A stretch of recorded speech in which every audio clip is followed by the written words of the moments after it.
¿Todos ven la diapositiva? Sí, doctor. Ok. Entonces, el tema son neumonías. ¿Cuál es el concepto de neumonía? La neumonía es todo proceso inflamatorio del parénquima pulmonar. O sea que es un proceso que tiene distintas etiologías, pero se deposita en los alveolos pulmonares. Puede producir ocupación del alveolo, es decir, condensación pulmonar, con distintas etiologías, pueden ser bacterianas, virales, parasitarias, micóticas, etcétera, etcétera.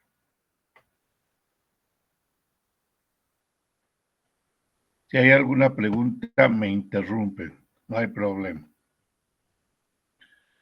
Entonces, fisiopatológicamente, la neumonía es presencia de generalmente microorganismos en los alveolos que producen una respuesta inflamatoria exudativa, o sea, hay un exudado intraalveolar que generalmente es fibrina, o sea que es un exudado fibrino-leucocitario, fibrina y leucocitos.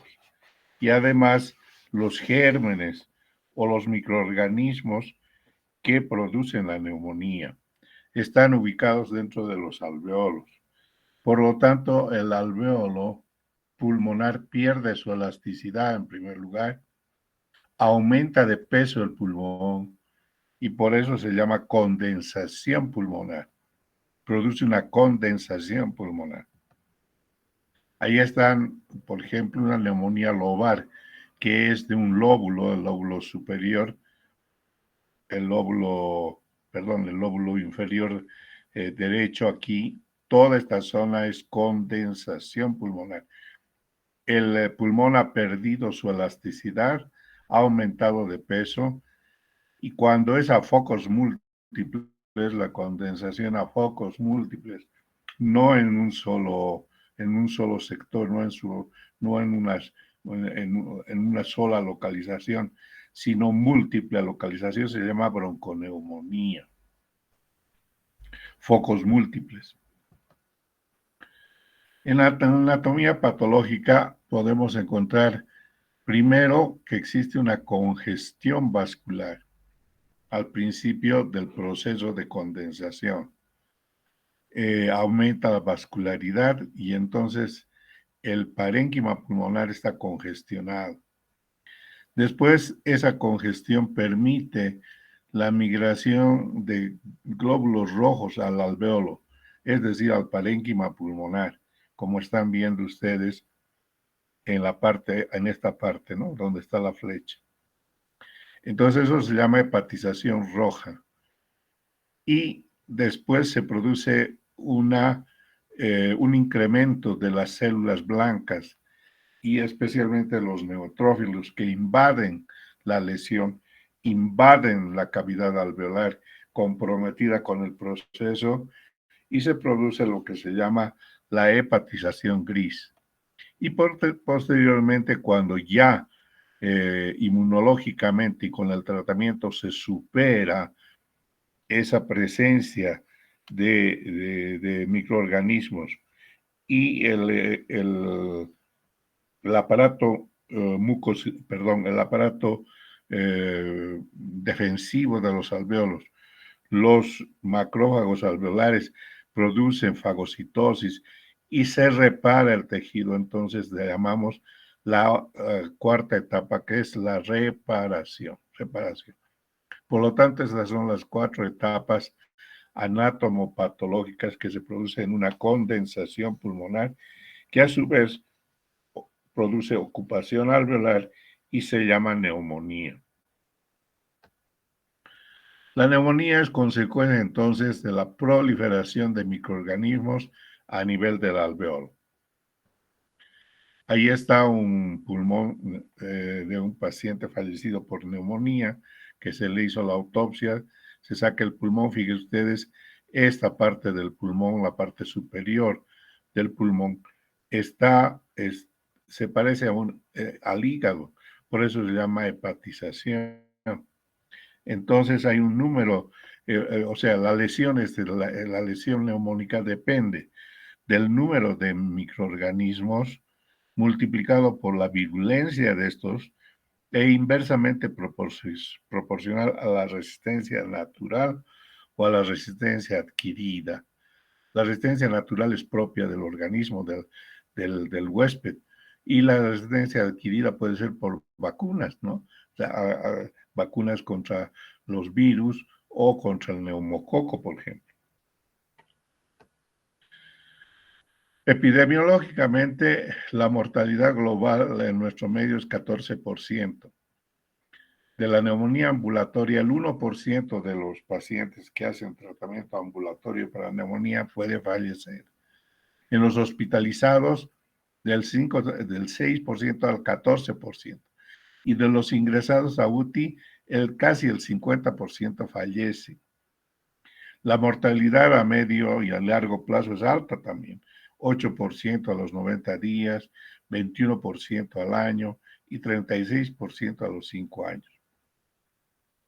La edad es un factor determinante, generalmente en los extremos de la vida. Los niños y los mayores, pues, producen mayor frecuencia de neumonía. El aumento de las resistencias a antibióticos se ha incrementado en estos últimos años, es decir, desde que se han inventado los antibióticos, la multitud de antibióticos del espectro farmacológico que existe en el mundo ha permitido que los pacientes o los enfermos y la comunidad se automediquen y entonces producen resistencias, muchas resistencias, especialmente, por ejemplo, hacia unos 20 o 30 años atrás, la penicilina pues era un factor muy importante como antibiótico. Actualmente, prácticamente el 90% de los neumococos que infectan a nuestros pacientes ya son resistentes primarios a la penicilina. La neumonía adquirida en la comunidad NAC es la causa infecciosa más frecuente de defunción. Entonces, actualmente esta clasificación de neumonía adquirida en la comunidad y neumonía intrahospitalaria está un poco observada, porque se encuentran los mismos organismos en uno y otro lado, tanto en el medio ambiente común como en el hospital. Por lo tanto, hay un poco de observación a esta clasificación, pero todavía se mantiene. ¿Cuál es el cuadro clínico? Los síntomas de una neumonía dependen de la extensión de la enfermedad en el pulmón. Entonces, primero dificultan la respiración si son muy importantes, ¿no? Si son muy extendidas. La tos productiva no puede ser verdosa, puede ser amarillenta o puede ser mucohematoica, hematopurulenta, etcétera. Fiebre alta, ¿no? El paciente presenta generalmente en la neumonía típica 40 grados por encima incluso de esa temperatura. Hay fiebre y dolor punzante en el pecho, es decir, dolor pleural, dolor pleurítico. Entonces podríamos decir que la neumonía se compone de una triada sintomática. La neumonía bacteriana, la más común en nuestro medio, que es la de neumococo, es una triada sintomática. ¿Qué consta esa triada sintomática? Dolor pleurítico en puntada de costado, fiebre alta y tos con expectoración mucoburulenta. El método de diagnóstico por imágenes es el que el inmediato ante un paciente que tiene esos síntomas de presentación aguda, es decir, en pocos días, ¿no? Entonces se le toma la radiografía y la radiografía muestra un patrón que se llama patrón de condensación, o sea, consolidación lobar segmentaria. Imagen radiodensa o opaca sin límite preciso, con broncograma aéreo, o sea, líneas de aire en el centro de la condensación, broncograma aéreo. Entonces, esa es una sombra blanquecina, de aire, claramente delimitada. Entonces eso se llama broncograma aéreo. Aquí en la parte periférica de la imagen, sobre todo, se ve el broncograma aéreo. Puede comprometerse con derrame pleural en lo que se llama derrame pleural paraneumónico. Entonces, hay dos tipos de neumonías atípicas, perdón, de dos tipos de neumonías. Una es atípica primaria y otra es la típica. La neumonía atípica primaria no presenta esa triada sintomática que les he mencionado. No sigue el curso clínico o radiológico para la neumonía típica. Está producida por agentes como el micoplasma, la clamidia y las legionelas. Entonces, en el hemograma, por ejemplo, de una neumonía típica, entonces encontramos una leucocitosis muy elevada y con neutrofilia, con 20,000 neutrófilos, con 20,000 glóbulos blancos, y prácticamente el 90% son neutrófilos, neutrofilia con leucocitosis. En cambio, en la neumonía atípica encontramos anemia hipocrómica. Anemia hipocrómica. La neumonía típica tiene comienzo súbito, la fiebre es alta, hay escalofrío, dolor torácico postproductiva, como les he dicho. Pero en la neumonía atípica no, el comienzo es gradual, no hay fiebre, hay cefalea muy importante, dolores musculares y articulares, y la tos seca persistente por mucho tiempo. Entonces, las neumonías atípicas están producidas por micoplasma, legionela o clamidia, y la neumonía típica en nuestro medio generalmente el neumococo. Ahí está la imagen radiográfica de una neumonía por neumococo. Fíjense, radiopaca con bordes difusos, broncograma aéreo y no perjudica el volumen pulmonar, es decir, el volumen pulmonar se ha mantenido. La imagen radiológica de neumonía atípica, en cambio, es intersticial. Son prácticamente nódulos, patrón intersticial asimétrico, heterogénea, muy poco frecuente es el derrame pleural, no hay broncograma aéreo y muestra sombras borrosas con límites imprecisos. Esta es una neumonía en un inmunocomprometido, neumonía que toma prácticamente todo el pulmón izquierdo con compromiso pleural. El patrón básico de neumonía aquí está, sombra radiopaca heterogénea con broncograma aéreo que no modifica el volumen pulmonar. Es inmunocomprometido. Este es un paciente con VIH-Sida. Las neumonías atípicas, en cambio, pueden producir síndrome de distrés respiratorio del adulto. Los dos pulmones están comprometidos. Este paciente tiene VIH, SIDA positivo y entonces es inmunocomprometido. Prácticamente llamamos esto pulmones blancos porque ha afectado bilateralmente el proceso. ¿Cuáles son los exámenes auxiliares de laboratorio? El hemograma PCR glicemia, la urea y la creatinina y la procalcitonina. Esos exámenes debemos pedir, ¿no? En el hemograma, que ya les he dicho, que en la neumonía típica se produce un incremento de los glóbulos blancos, un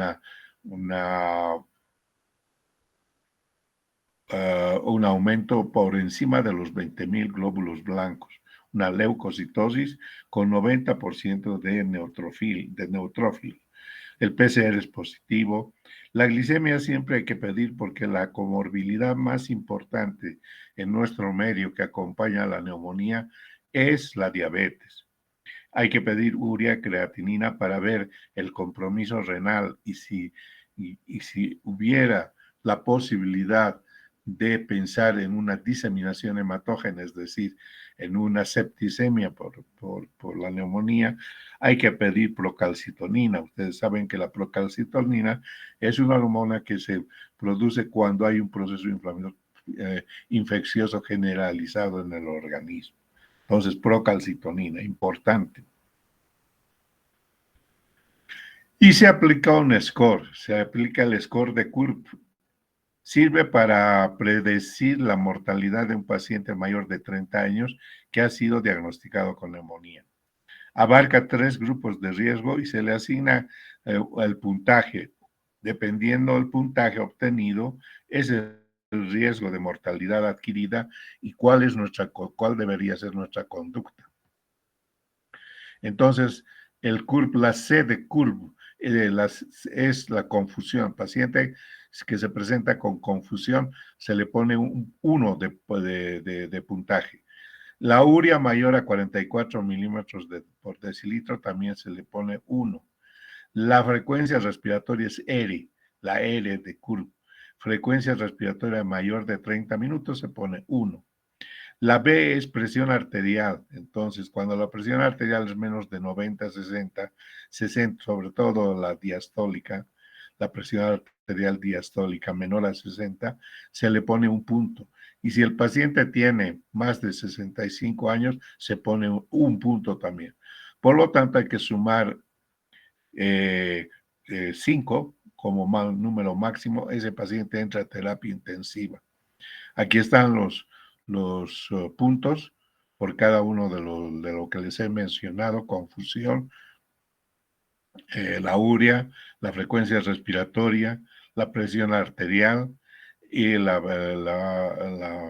presión arterial menos, la diastólica menos de 60 y la edad mayor de 65 años. Entonces, si el paciente tiene 0, entonces no ha sumado nada, es 0.6 bajo riesgo de neumonía. La 1 es 2.7 de mortalidad. La 2, cuando se suma 2, son 6.8 de mortalidad por ciento. La 3 es 14% de mortalidad, como decíamos en la epidemiología. Y de 4 a 5 ya pues es 27.8 la mortalidad, sube la mortalidad. Entonces, ¿cuál es la conducta que debemos tener? Con el 0 es de bajo riesgo, es ambulatorio, y a 1 también es ambulatorio, pero el CURP2 ya debe hospitalizarse para seguimiento estrecho en una sala general. La 3 ya es una neumonía severa, se hospitaliza con implantación de vía incluso central o vía periférica para pasar los antibióticos por vía intravenosa. Y el de 4 a 5 pasa a terapia intensiva. 4 a 5 del CURP pasa a terapia intensiva. Tratamiento, ¿cuál es el tratamiento? Pacientes tratados ambulatoriamente, generalmente amoxiclavulánico de 875 miligramos cada 12 horas por 7 a 10 días. En la neumonía atípica se utilizan macrólidos, como la claritromicina, ¿no? 500 miligramos cada 12 horas por largo tiempo, por mucho más tiempo. La citromicina también es preferida, porque entre sus indicaciones la citromicina puede mejorar el estado inmunológico. Es un estimulante la citromicina del sistema inmunológico, por lo tanto podemos utilizar la citromicina 500 miligramos cada día por unos 10 días.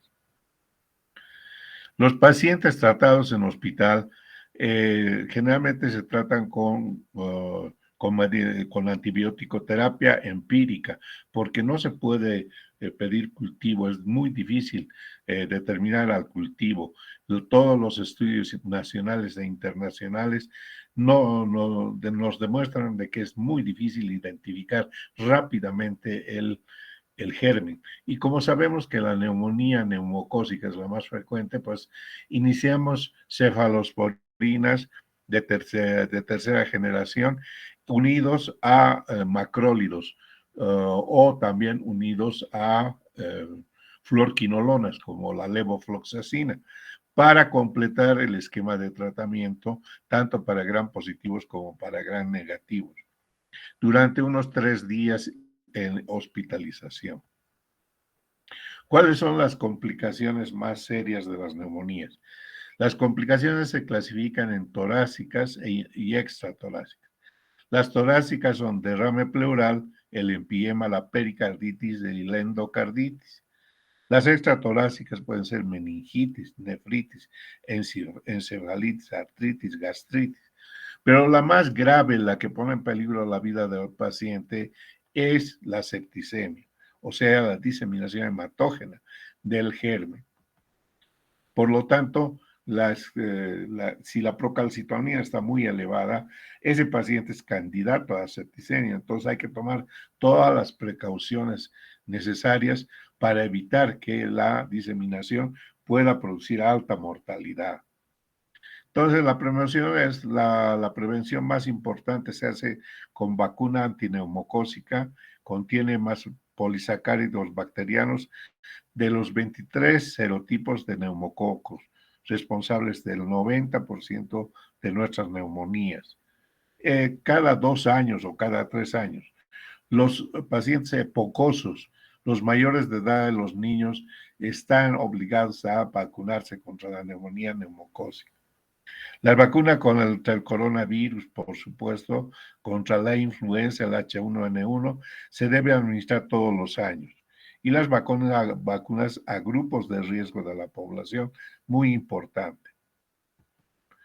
Entonces, la neumonía viral, que puede ser actualmente por influenza, para influenza, y la que hemos pasado muy severa con el SARS-B2, o sea, la COVID-19, son neumonías virales que muy poco pueden tener tratamiento. La única que tiene tratamiento, pues, es la neumonía por H1N1, como ustedes saben.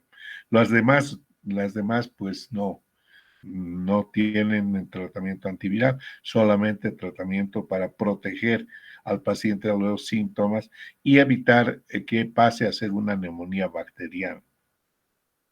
Entonces, las imágenes de laboratorio para una neumonía viral son hemograma, también coagulación.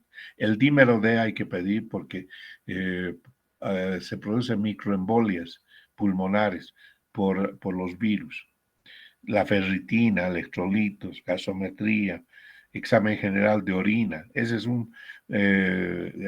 una cascada, digamos, de medidas laboratoriales para una neumonía viral.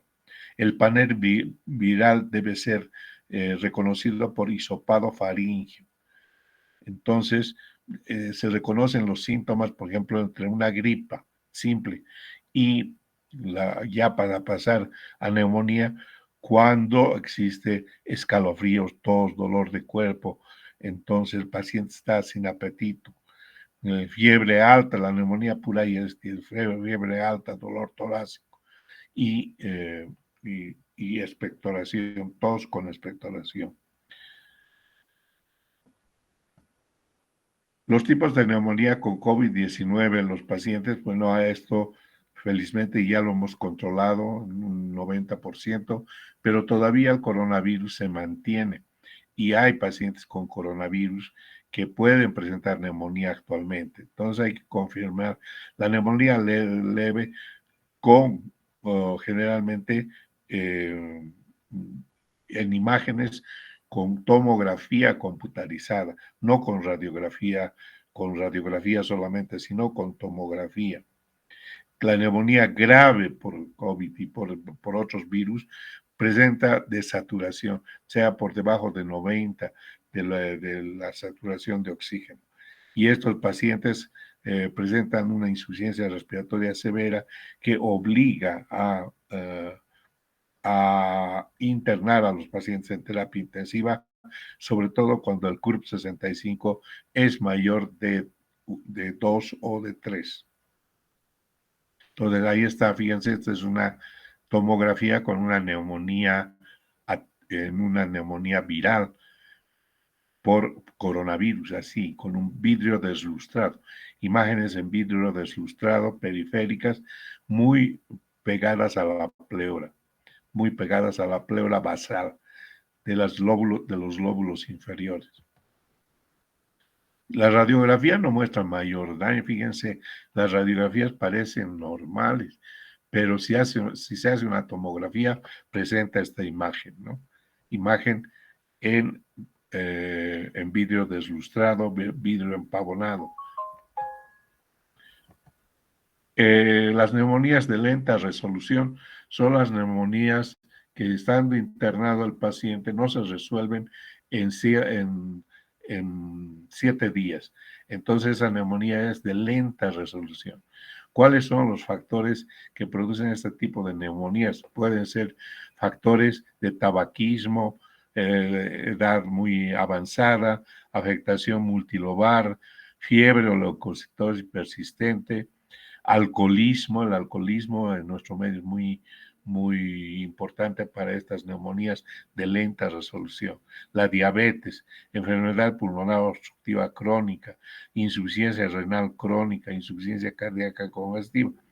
Entonces estamos obligados a descartar otras patologías, inclusive la tuberculosis y el cáncer pulmonar. Listo. Con eso hemos terminado la clase. ¿Alguna pregunta?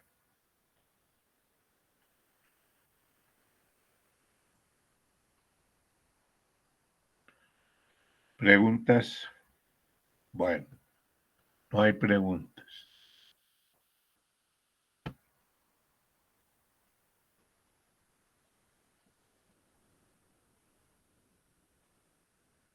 Muy bien. Hemos terminado la clase, entonces nos despedimos hasta la próxima.